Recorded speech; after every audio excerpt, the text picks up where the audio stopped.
কথা বলেন। আসসালামু আলাইকুম রহমতুল্লাহ। প্রিয় বন্ধুরা, আজকে আমি আসছি শ্রী শ্রী চণ্ডী মন্দিরে ঘুরতে। আসলে তেমন ঘোরা হয় না বা বাসা থেকে তেমন বের হই না। অনেকদিন পর আজকে কলিগদের সাথে একটু ঘুরতে বের হইলাম। তো এই ঘোরার প্রথম স্থান হচ্ছে এই চণ্ডী মন্দির, যেটাকে আমরা শিব মন্দিরও বলে থাকি। তো এই মন্দিরে কি কি আছে আজকে আপনাদেরকে অবশ্যই দেখানোর চেষ্টা করবো ঘুরে ঘুরে। তো প্লিজ আপনারা আমার সাথে থাকুন।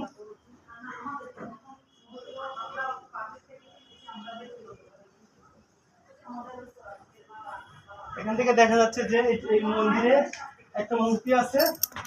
এই মূর্তি ব্যক্তিটার নিচে দাঁড়িয়ে আছে, সাদা চুল আছে। তো আমরা এই ব্যক্তিটাকে দেখলাম এবং এটার সামনে একটা শিবলিঙ্গ স্থাপন করা আছে, যেটাকে হিন্দুরা শিবলিঙ্গ হিসেবে পূজা করে। তো আর অনেক কিছু আছে, আপনাদেরকে দেখানোর চেষ্টা করবো। আমার সাথে আসেন অবশ্যই।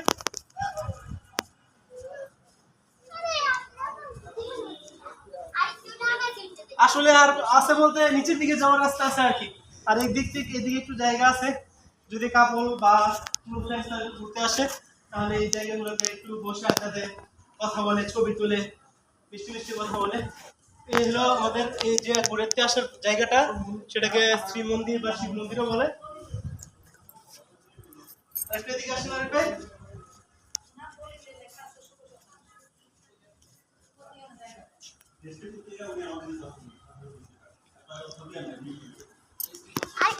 এখানেও দেখা যাচ্ছে যে এখানেও একটা শিবলিঙ্গ আছে।